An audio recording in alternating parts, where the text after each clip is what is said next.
This is saved substrate from an old aquarium, sand, gravel. I think there might be a bit of aqua soil, a couple of other bits and bobs, nothing too special. And I'm going to mix it with a bit of pond soil.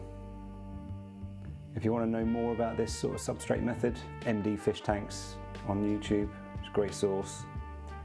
And also I've got a friend called Oliver Jameson who's about to release a book all about this.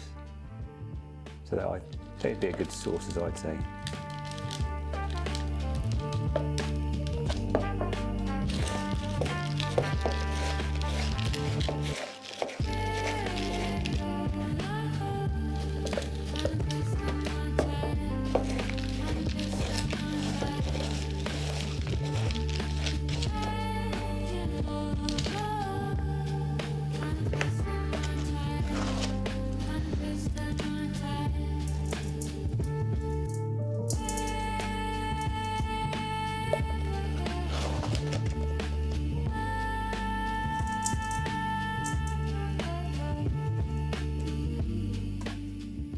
Put some lava rock in the middle because my main structure of what I'm going to build is going to rest in the middle, and over time, if I don't put something a bit more substantial in the substrate, it's just going to sink through it.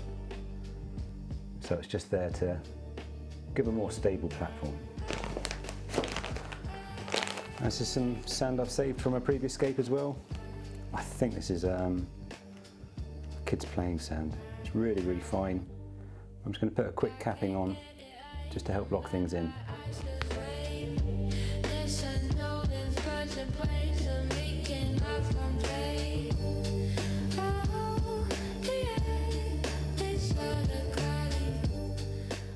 I'll probably put decorative sand on top,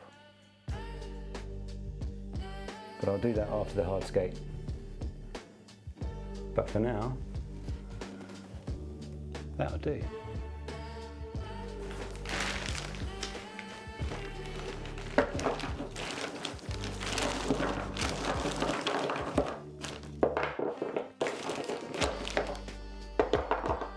Now I've got this bag of black venom nano boulders from Weo. I actually used them originally in this scape back here. I've just had them kicking around and I thought this would be a good one to use these on. I'm not going to use all of these, I'm probably only going to use 3, maybe 5, but with Hardscape it's a great idea just to get everything out, and that way you can see what may or may not work.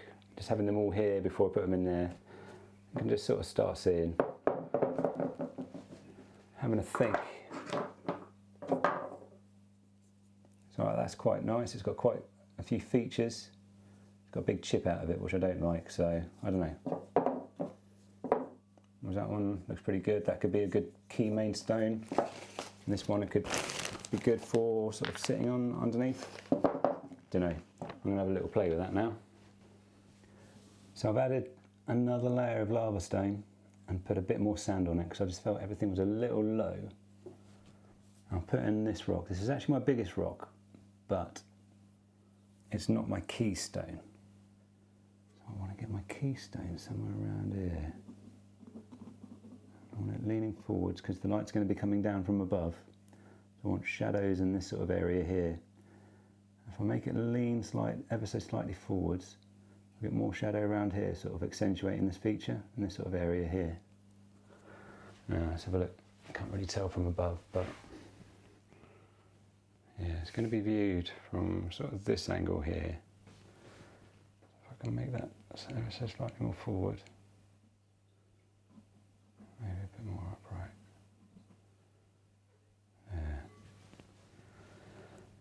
There we go. Zoom in a bit, see if you can see that a bit better.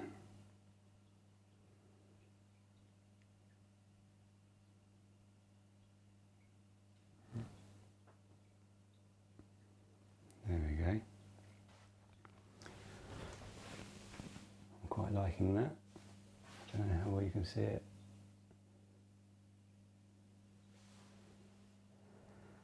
Now, do you want to get another stone in this front area here just to help sort of break it up? I might put it in a bit later. I'm thinking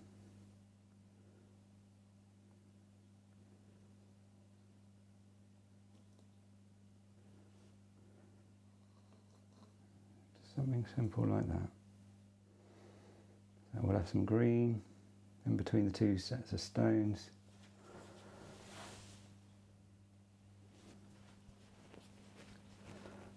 Now I've just removed a bit of lava stone that wasn't actually doing anything, it was just in the way. And I've popped this one in here. I think once we get some green in between these rocks, it's really going to help amplify them. I'm also thinking there's something just needed over here. So I found this at rock stone, I think. I think if I can get this, I don't want it too high, just to break things up a bit.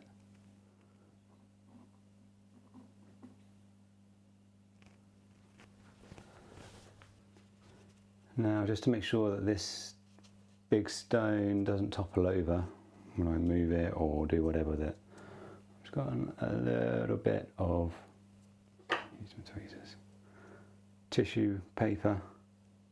This is actually, what's it called? Oof. It's not the best tweezers. Kitchen roll. Now I'm just going to plug it into that gap there.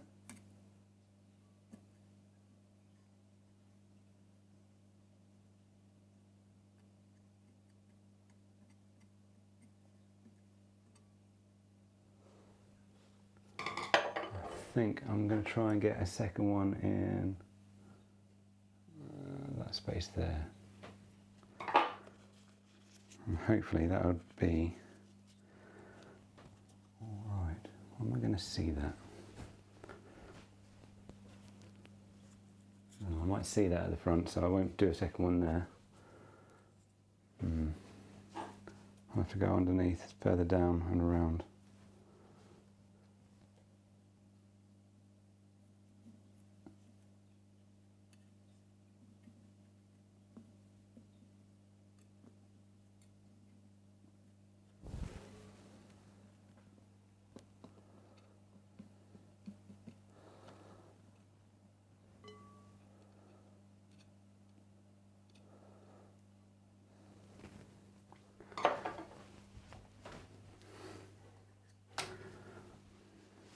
This is the only glue I've got at the moment, so this is going to have to do. You put in your paper, and then you saturate the glue. Saturate the paper with the glue.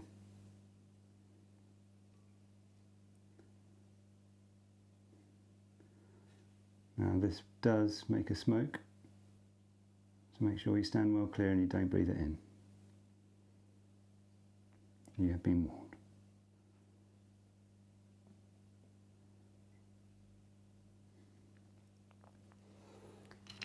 Now, if you have an accelerator, use that. I don't, so I'm going to have to leave that. Hopefully you can see that. It's got quite a nice variance in the fleck. It's got some dark bits, some yellow bits, some white bits. Now, I'm just going to put this on top as my decorative layer. Eventually you probably won't see this because of what I plan to plant in here, but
ran out of time yesterday. I wanted to build the stand and the light for the bowl, but like I said, I just ran out of time, and reflecting on it a bit more, I probably should have done this first, but nobody's perfect. I found an offcut of plyboard, I think it's 12mm, and I've stained it and put some protection on it, so if there's any water spillages it's not going to ruin the wood too much. And I've got a couple of bits of batten, I think it's 1 by 1 inch that is, and I've just painted it black. And so what I'm going to do is I'm going to fit this piece here and this piece here like that, just a simple arm. And I've got this from the Peace Lily aquarium that I've taken apart, and I'm going to wrap it around and hang it over, and the bowl will sit just here. That's the plan anyway.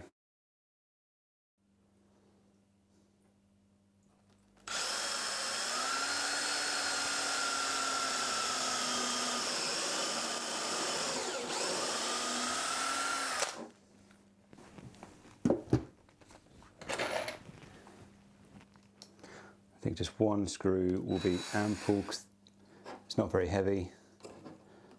I'll get that nicely aligned.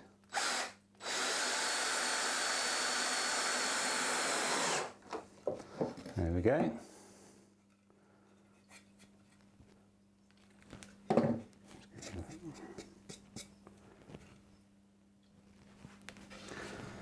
So now this is the back end of the board. That's the top. I've made a little mark, my halfway mark, where the post is going to go on, and I want it pretty flush to the back. So I'm just going to line it up. I'm going to drill my hole from the underside.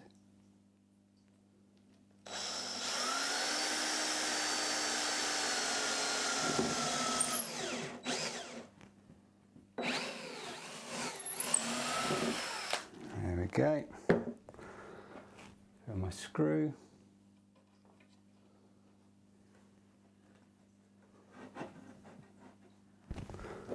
Hopefully this will line up, but I think I've just moved it, so I'm going to need to.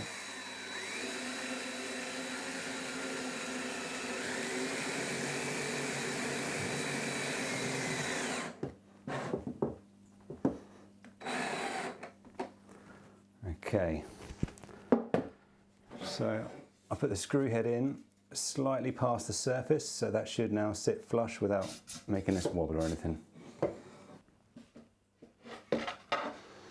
Now that's straight and vertical enough for what I want it to do. I've got this rope light from Amazon, really cheap. I think it was like £9–10, something like that. And I'm just going to wrap it around the post.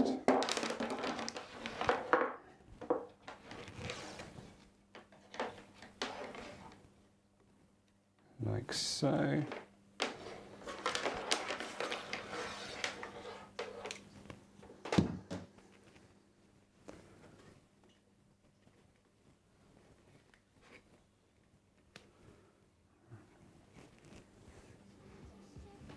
And the bowl can sit here, and that'll be that.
flooded this about 2.5 weeks ago. I've been doing my water changes. Had a bit of a funny white mould that I've never really had before, appear and everything. So I've been doing a lot of water testing, and I've also added a whole group of snails, ram's horn snails. Just I've got them in every tank. They're really useful. They seem to be going to town on the white stuff which is formed all over the rocks, and it's coming off the plants. And I've been testing the water as well. There's no ammonia, there's no nitrates, and there's not a great deal of nitrates in this. So I think it's safe to put some shrimp in. The snails are fine, they're just like romping away. I've collected some cherry shrimp from these 3 tanks. Cherry shrimp are just really good. They just, when they're happy, they just reproduce quite contently. I've only ever bought 6 cherry shrimp, and I've now got them in all of my tanks. So it just goes to show, if you can just set up a home for them, they'll just romp away. So I've collected a few. I've been drip acclimating them for the past sort of 45 minutes. I think it's time to get some shrimp in.